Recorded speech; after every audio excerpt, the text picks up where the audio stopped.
The webinar will begin shortly. Please remain on the line. The broadcast is now starting. All attendees are in listen-only mode. Hi, good morning, everyone. Thank you for joining. This is our initial YouTube Live, so thank you for all being here, and we're excited to talk to you about the J-1 Intern and Trainee Visas. My name is Megan. I'm the Program Manager at InterExchange, and I'm joined by my colleague Abigail, who I'll let introduce herself. Hi, I'm Abigail. I'm the Communications Manager for the Career Training Program. So we're going to go ahead and get started. I'm going to go through the agenda, and then at the end of the presentations, we'll also have some current participants that will be joining us. So you'll get to hear from some participants who have just been on the program about their time. So let's go to the next slide. So first, I'm going to talk about InterExchange, our organization, and we'll go through what the J-1 Intern and Trainee Visas are, who is eligible for these visas, how to potentially find your internship and apply for the J-1 Intern and Trainee Visas. So we'll go through the whole process and then hear from our participants. So InterExchange, we're a nonprofit, and we work on cross-cultural exchange programs for participants who are coming to the US, as well as US participants that are going overseas. We work with a number of different J-1 categories, including the au pair program, a camp program, the career training program, which is the intern program, and the trainee program, that's our department, and as well as a work and travel program. And then our working abroad program is for US participants who are going overseas for international exchange experiences.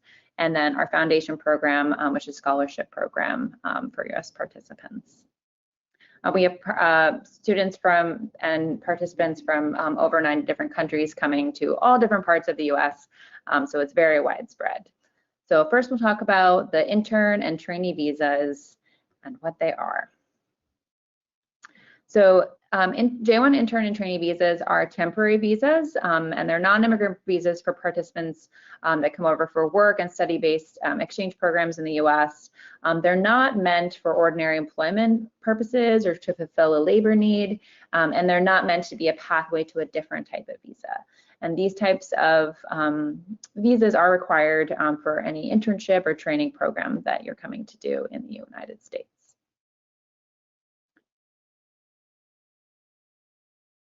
For participants, these programs are really beneficial because they help you get skills in your academic field and learn about US business practices, as well as US culture, apart from what you might see on social media or on TV.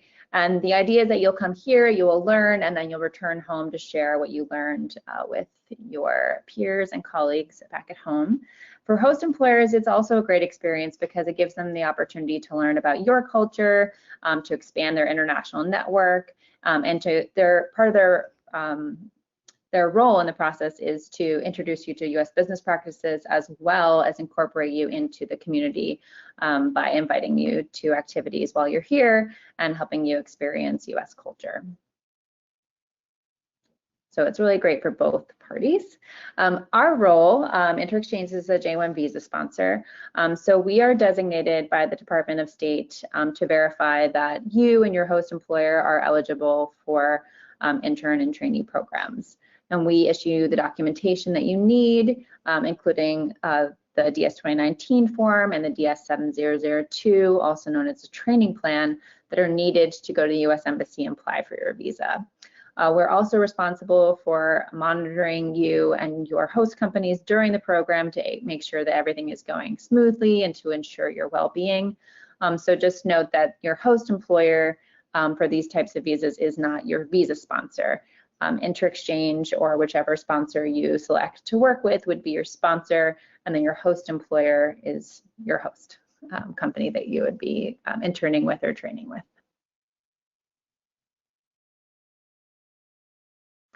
So we'll just review eligibility to explain who can do the internship program and who can do the trainee program. So interns, the J-1 intern program is for someone who is a student or a recent graduate. And the internship that you do in the US needs to be directly related to what you're studying in school. It can be for up to 12 months. That's a maximum length of time for the J-1 intern program. And if if you're here for less than 6 months, it can be an unpaid internship, but if you're here for more than 6 months, it does need to be paid at least minimum wage. The intern program can start at any time of year. And for both the intern program and the trainee program, a training plan is required that stipulates what you'll be doing here while you're in the US. The trainee program is for somebody who has already graduated from an academic degree program and has at least 1 year of professional experience. And the training program that you do in the US needs to be directly related to that professional experience that you've had. The trainee program can be a bit longer than the intern program. It can be up to 18 months, excluding the field of hospitality, which is still 12 months. Trainee programs need to be paid the entire duration of the program, and like the intern program, they can start at any time of year. So the intern program directly related to what you're studying in school or what you've just studied if you're a recent graduate, and the trainee program directly related to the professional experience that you've had.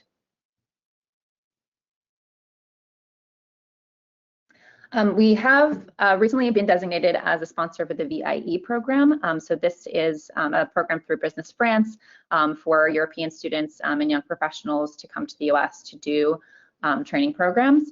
So if you are interested in the VIE program and you've been looking into this, you can now consider InterExchange as a sponsor to sponsor you while you're in the US for your VIE program. So this is something new this year.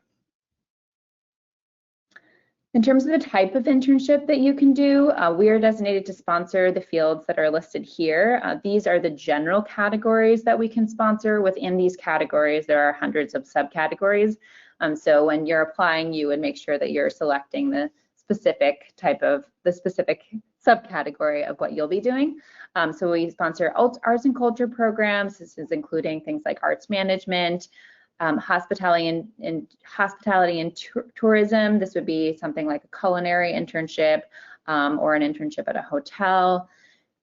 Information, media, and communications. This includes things like journalism, management, business, commerce, and finance. Also all the STEM fields, as well as public administration.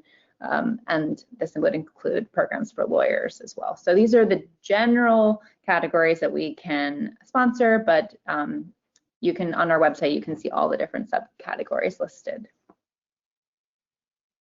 There are some types of internships that are not possible under this type of, under the J-1 Intern and Trainee visas. So any kind of unskilled or casual labor positions would not be something we can sponsor. Also anything that involves working with children or working with the elderly. Additionally, any contact with patients is not permitted for these types of programs. So this can get difficult if you are doing something like social work. We really can't sponsor anything that has any contact with patients that are humans or patients that are animals. So this is important to keep in mind when you're considering the type of visa that you need to come to the US and train. Each visa sponsor does have its own requirements as well. So definitely, take a look at the website and the requirements of the sponsors that you're considering, and make sure that the internship or training program that you're applying for meets the requirements for that sponsor before you get far down in the process. In terms of the type of company that can host you, it does need to be a company that's in a professional space, so an office-like setting or a laboratory. It can't be a home-based business, in somebody's home office. There need to be staff that are able to mentor you and to teach you and supervise you while you're there. And it can't be something that's going to displace US workers or fulfill a labor need. So it does need to be something where you're coming to learn, and it's a temporary opportunity for you to get new skills and to take that back to your home country. Companies also need to follow occupational health and safety laws. We do collect business licenses and workers' compensation documentation from them to make sure that it's a safe place for you to do your training. I'm going to let my colleague Abigail take over, and she's going to talk about how the application process itself works. Thank you, Megan. Yeah, so as Megan mentioned, I'm going to talk about once you have a host company and you want to come to the US to do an internship, how do you then go about getting the J-1 visa? So here's an overview of the process and how it works. Essentially, you need to first find the internship, and then you would apply for visa sponsorship. So you would submit an application to a visa sponsor like InterExchange. Once you submit that to us, we do an application review, make sure both you and your host meet the requirements for the program. If you do, then we issue you the documentation you need to then go to the embassy and interview for your actual J-1 visa. Once you have that visa from the embassy in your home country, then you would be able to travel to the US to do your internship. So how long does this process take overall? We generally advise that it takes about 6 to 8 weeks from completing an application online to getting your visa and coming to the US. So InterExchange, we do have one of the fastest review times of any J-1 visa sponsor. So we do, once we have a complete application, we do your full review within 10 days.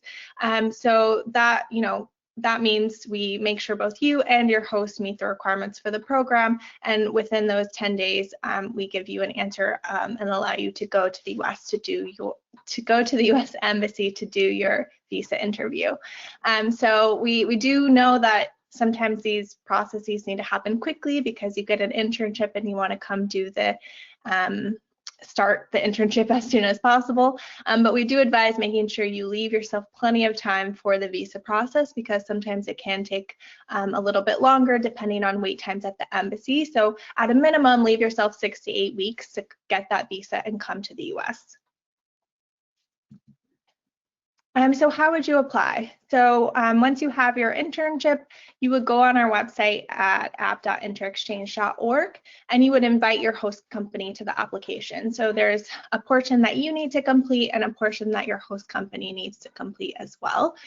So for your half, you'll complete information about your education, your work experience, any previous US travel history you have. There's a section where you're asked to answer 3 questions about why you want to come to the US to do the internship, how it will help you in the future. And then you'll have to upload some documents confirming your eligibility and kind of what you're currently doing in life if you're working or you're a student. And I'll talk a bit more about those documents on the next slide. And your host at the same time is completing their half of the application, where they're giving us information about their company. Like Megan mentioned, they're giving us their workers' compensation documentation, their business license. They're also writing your training plan. So the training plan is a government document that basically asks exactly what you'll be doing at the internship. So it's kind of like an internship syllabus where the host employer is outlining, what you'll be learning, what you'll be doing, and we make sure that it meets your background and also the requirements for the program. So your host is completing their half while you're completing your half. There is an application fee you'll have to pay, and then once everything is complete, you'll be able to submit your application for review. So here are just some examples of the documents you'll need to apply and upload to your application. We'll need a copy of your passport. We'll also need to see that you have funds to support yourself in the US. You are able to be paid by your host company if they're offering you payment, and we will take that into account, but we do need to see that you have money available to you to help you get settled in the US when you first arrive. So that's generally a bank statement just showing your available funds, or sometimes it can be a bank statement from a parent as long as they confirm with a letter that they'll support you. We'll also need information from your school, so we'll need a document showing that you're a full-time student and also your transcript if you're applying as an intern. And if you're applying as a trainee, which means you're currently working, we'll just need letters from your current or past employers showing how much work experience you have and what your role entailed. Great. And then this is how much visa sponsorship costs. So here's an example of the fees for the program. I know we get asked this question a lot. The fee does vary based on the length of your internship, so how long you'll be in the US. So you can see based on the months, 1 to 18 months, depending on if you're coming as an intern or trainee, and that determines how much your program fee will be. This does include your accident and sickness insurance for the entire duration of your program. So that's not an extra fee, that's already included in those prices listed there. It also includes the CVIS fee, which is a government fee that we pay directly to the US government for your program. So you won't have to pay that separately. InterExchange also is here to support you throughout the whole program. So it includes, our emergency support if you have an issue when you're in the US. It includes all of our resources for helping you get settled into the US. So there is a lot already included in that fee listed there. The only thing that you need to consider, the major fee that's not included, is just an embassy fee that you pay directly to the US Embassy when you apply for your visa. Great, that was our short presentation, and now we're going to have our participant panelists join us, and they're going to answer some questions about their program and the experience they're having.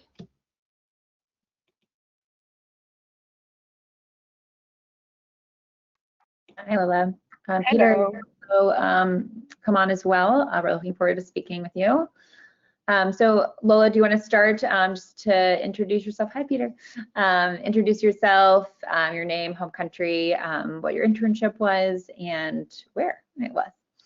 So my name is Lola Moreau. I come from France, and I am an intern at Hanian Sons Fine Teas in tea procurement, quality control, and wholesale. So it is located in Millerton. It's a little town in New York state. Peter, would you do the same? Hold on, we gotta unmute you. The red button. My apologies, that's a bit embarrassing. No. I am Peter. I am a computer science intern. I'm working at a company called Nucleus Genomics. It's kind of in the heart of Manhattan. Well, not the heart, but I'm working out of Soho in New York State. I'm coming from Canada, Toronto to be exact, and I'm loving this whole experience so far. Wonderful. Well, thank you so much, both of you, for joining us today for our first YouTube Live. And can you, Lola, would you go first and talk about how you discovered InterExchange and what led you to apply for sponsorship with us? Well, I discovered InterExchange through my company because I found the internship by myself, and they used to work with you, so I just continued, and it was very easy and fast, yeah. Great, yeah. So they had an intern with us previously, and so you got on board as well. Yes. Perfect. And Peter, how about you? Like a little bit similar. So I found the internship. My company went and looked for like a way to sponsor me, and then the employer found it, got me set up on there, and then that's how I was able to do this. Okay, great. So for both of you, your host companies helped pave the way with that. That's very helpful. And how was your experience with the visa process? Is there anything you would have done differently to make it easier or more successful? Not especially. I mean, it was very easy and fast. As I said before, you have a very good website, and you have anticipated like all the questions that we might have. And if we have questions, like you answer very quickly to our emails. So that was good. Yeah, glad to hear that. And Peter, what about for you? What was the process like? On your side, like I think it's pretty excellent. Like all of the questions got answered like pretty quickly, like in depth. Usually always like next day or even same day answers sometimes. The only thing that was like a problem for me was making sure I had all my documents ready. My passport was gonna expire halfway through the internship, and that was a big problem. I was also on a road trip at the same time, so definitely have to just make sure you have all of your documents ready and prepared in advance of doing this in anticipation for it. Yeah, so what would you recommend, if somebody's planning to come to the US, like how far in advance do you think you would recommend that they, start gathering those documents?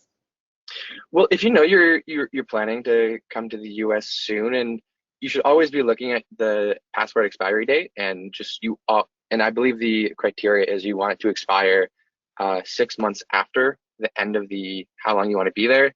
So, I mean, if you think you're going to be if you want to do this program next year and your passport expires next year, it would be good to get that renewed well in advance, just make it easier for you.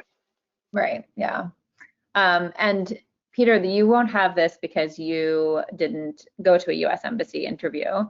But Lola, when you went to the interview, what kinds of questions were you asked and how did you prepare for that interview? You mean for the interview at the embassy? Yeah. Well, you had pretty good videos on the subject on your website, and they just wanted to be sure that what I studied was in link with my internship, and also in link with what I would like to do afterwards. But it went very well. Great. Yeah, I know sometimes it could be nerve-wracking to go to those types of interviews. But did you feel like pretty prepared when you headed in there? Yes, I was a bit stressed because it's a big interview, but I mean, it's not a big one, but it's always stressful before an interview, but I was pretty well prepared, yes. That's great. Lola, when you were going through the process, if you had questions during the process, what kind of resources did you use to answer those questions to ensure that you were getting the right answers? Well, on the website, you have good videos and articles, but also if I had a question and I didn't want to look too far on the website, I just email you, Megan, and I had an answer. Peter, was it similar for you, or were you using other resources outside as well, your hosts or anything? Oh, well, for me, because I'm a Canadian, I very likely got to completely skip the process. So I was pretty thankful for that. I didn't have to do it. But in terms of like questions about, about the doing the J-1 program, where would you go through for that kind of information, like the regulations and things like that? So a lot of it was I'd ask through InterExchange and ask through there. There's plenty of resources on the InterExchange website. I'd always look through there. Even just like online experiences and what other people say about how they were able to do it. But yeah, mainly those. What kinds of like online resources, like Reddit, or like what kinds of resources were you looking at?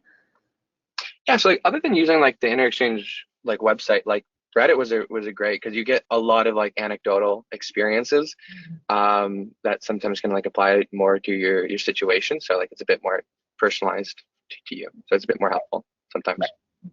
Yeah, great. And then Lola, how long did your process take, from start to finish? Like when you started, like opened your application to when you landed in New York? Well, I have started the process early July last year. Okay. And I obtained my visa mid of September, but it took me like a kind of 1 month to obtain my visa appointment at the embassy. So that's what was most difficult, I would say. Yeah. And I have landed in New York at the end of September, so it took less than 3 months. So it was kind of fast. Okay, yeah, that's pretty good. Yeah, during that time of year, especially like August, September, a lot of students are arriving who also get a different kind of J-1, and so the embassies get very busy with appointments. So that is a tough time, but I'm glad that you were able to get here on top of your internship. What part of the application process did you find confusing or stressful?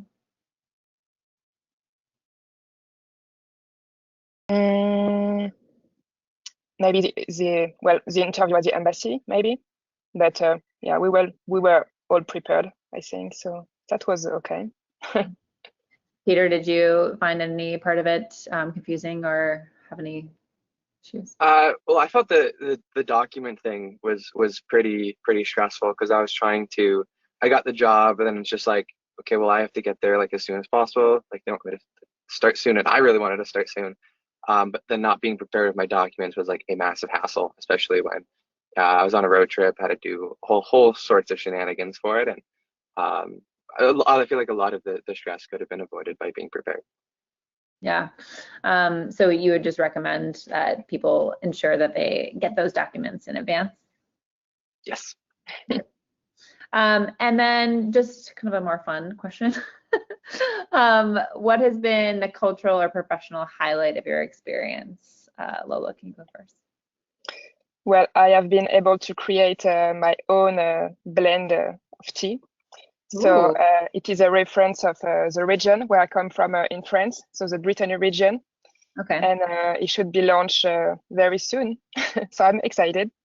Wow, that's very exciting. Yes. Can you tell us the name of it? Is it called like the Lola? It will be called Brittany, like the region. Wonderful. That's very exciting. I actually saw, I was visiting a different intern's location, and I saw the boxes of the tea company that you intern with at that location. I was like, I know that place. Very soon your tea will be there as well. Yes.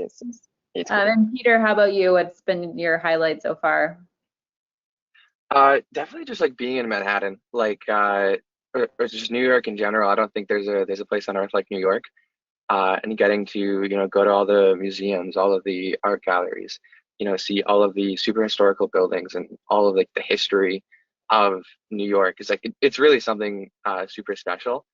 And I mean, there's no experience like getting to like live in New York for like 8 months and just like actually like immerse with the culture, meet the people here, and see everything, do everything. Wonderful. Great. I'm really glad to hear it. Also because I love New York City. So I'm very appreciative to both of you for coming on today and talking about your experience. I wanted to check in and see if we've received any questions. So if you can hold a moment and we'll see if any have come in. There's one about finding a host employer. Do they have any advice for searching for internships? Well, I found my internship thanks to my previous internship in Germany. So it was in the same field. So I don't know what to say. Did you use your network? Yes, I use my network. Yeah. Did you ask them specifically? Like, do you have any ideas of how I can do another internship in another place, or how did you kind of approach them? I knew I wanted to come in this company because it's a pretty big one in the tea sector. So I just asked. Great, can't hurt to ask. Yeah. Peter, how about you? How did you find it? So for my opportunities, I didn't really exist, and I kind of made it. And that's like because I work for a startup, and it was kind of like I saw like they needed something. I've always wanted to work like at startups and get that experience. And then a lot of it was, connecting with a lot of people at the company because I was very interested in what my company does. And kind of just like being on their butt for months, meeting all the different people, and eventually convincing them to be my host employer and bring me over to New York with them. That's great. Yeah, we do recommend often that people try to have informational interviews, like even if there isn't a specific opportunity available, just to meet with people that are doing the kind of role or working in the kind of company that they eventually want to work in. And yeah, just proposing like, would you like me to come be your intern? I think I reached out to like half the staff. And I got with quite a few of them. And it's like, it's very important for building a rapport and eventually getting that. So. Right, just be persistent. Always. Other questions? Megan, this might be more for you. Someone wants to know if they graduate November of last year and they still want to do the program in next year in May, are they still eligible? So for the J-1 Intern program, if you graduated in November of 2025 and you want to do the program in May of 2026, you would still be within that 12-month window of being eligible. So as long as you started in May, that would work.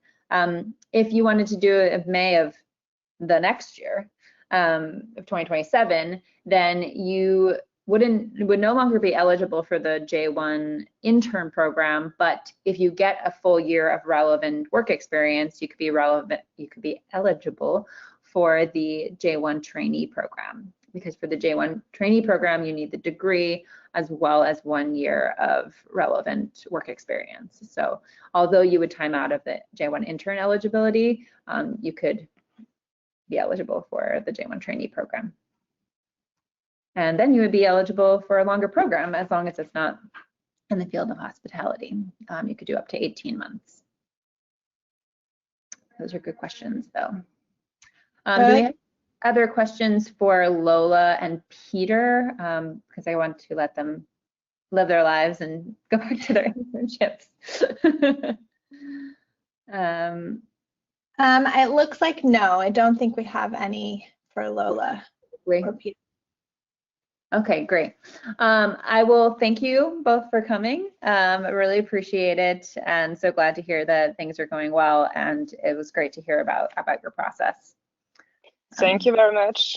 Thank you so much. Well, thank you the InterExchange team for making all of this possible. Thank you so much for having me. Appreciate it. Yeah. Cheers. Cheers. Bye. I do see that we have some other questions, not for the panelists, but happy to answer them. Yes, we do. So someone's asking about the trainee program and if it's harder to get a visa because sometimes they think maybe you're coming to work and not to train. Is that true? So for both of these visa categories, you want to make sure that you are eligible, which is part of our role as the sponsor is reviewing and making sure that you are eligible and that the program you're doing is eligible, not just you and the host, but the actual training that you're doing. So in the training plan, it should be very clear that what you're coming to do in the U.S. is not to fulfill a role, but to learn new skills that you will eventually take back to your home country and be able to apply in your future career. So the number one thing is to ensure that you are aware of what the purpose of the program is and that what you're coming to do in the U.S. is to do what the purpose is. So if you're coming to do training and return home, then you should apply for the program.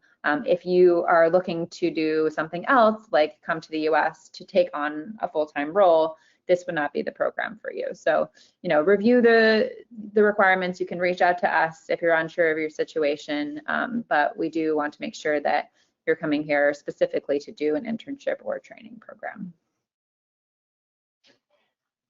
Great. And then someone asked how long should they start the process when should they start the process if they want to come do the internship in January 2027? So January 2027 does seem far away, but it's not so far away. If you haven't secured an internship yet, I would say go ahead and start your networking to try to find an opportunity. Later this summer, we'll open up the 2027 application, so you'll be able to start that application. But definitely go ahead and start looking for the opportunity that you will apply to come for. So I would say it's never too early to start networking to try to find an opportunity. Sometimes we have participants who want to come this year, but then they realize that they have something else coming up and then they can postpone it a year or two. So, just I would say go ahead and start working on it now. And does someone need to work with a third-party agency to participate in the program, or can they work with InterExchange directly? You don't need to work with a third party. You don't need to work with a lawyer. You can apply directly through InterExchange. If you have the opportunity and you fit the eligibility criteria, I would say go ahead and you can reach out to us directly to start your application. And can we help them find an internship? We don't currently run a placement program, but we can give you some resources to help yourself find an internship. So we do have some resources, some videos, some different websites that we can direct you to try to find an internship or training opportunity.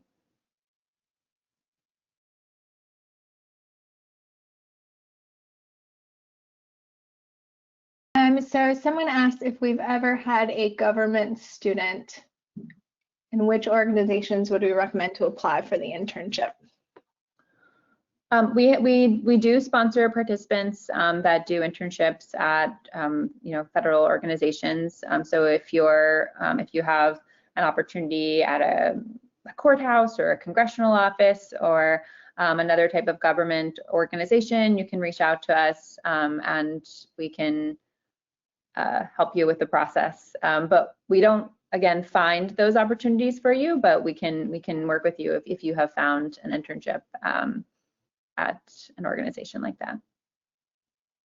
Yeah, if you reach out to the email listed here on the slide, we can send you our resources on finding internships. Someone also wants to know, what is the process of writing the training plan? So the training plan, once you have invited your host to start the application with you, they'll be able to log into the application portal and they'll see the training plan section. And that's where they can, the training plan section has all the questions from the DS7002 form. So they would just answer the questions there. They should answer, as completely as they can, use a few sentences to describe what you're doing while you're here, answer all the questions clearly. And then that information gets pulled into the official form that we generate for you and that we'll give to you once your application is approved. Someone wants to enroll as soon as possible. Who should they contact? So if you have an internship and you're ready to apply for the visa, you can go ahead and go to app.interexchange.org and you can start the process there. You can also, if you have any questions about your particular situation, reach out to this website that's listed here, training@interexchange.org, if you want to ensure that you're applying within the right time frame, that kind of information. So I would definitely reach out if you have specific questions. If you're sure that you are eligible, your host is eligible, and you want to go ahead and start the process, you can go right to app.interexchange.org to begin. And a question about trainee eligibility. If someone graduated in September of last year and right now they're working in a tech company as a business and marketing field, are they eligible for the J-1 trainee visa this September or October? Okay, I'm just looking at the so the short, okay, so if you are a language major, you have a degree, like a bachelor's degree, for example, in a language, but you also, on top of that, after having completed that degree program, have a year of experience in business and marketing, then you should be applying for a business and marketing trainee program. And you would be eligible for that business and marketing trainee program after you've done that for a full year after having graduated from your degree program. So once you have that full year of relevant work experience, you would be able to apply for a J-1 trainee visa. So the dates that you listed is September and then starting it in September. So if you started working at the tech company in business and marketing right after graduating and you have been working there full time for a full year, then 12 months later, once you have that evidence of having worked full time in a relevant field, then you would be eligible for the trainee program. Is the 1 year of work experience from an internship sufficient for the trainee program, or does it have to be a full-time job? It should be full time, but if if it's in the same field, and you've been doing at least 32 hours per week, and doing tasks in the same field, then you would be eligible. And how many letters from previous or current employers are needed, and what information should they have? Do we have a template? Yes, we have a template which has all of the fields that are all the information that we need in order to ensure that we have all the information that we need in order to know that you did a relevant experience in the field. The number of letters depends on how many companies you've worked for that add up to at least a year. So if we need to see at least a year, and you have 3 months at 4 different companies, then you would need to upload 4 proof of employment letters. If you've just worked at one company for a full year, then you can just have it from one company. And it should be written in English. If it's not written in English, then you can either use Google Translate or provide an official translation of the document.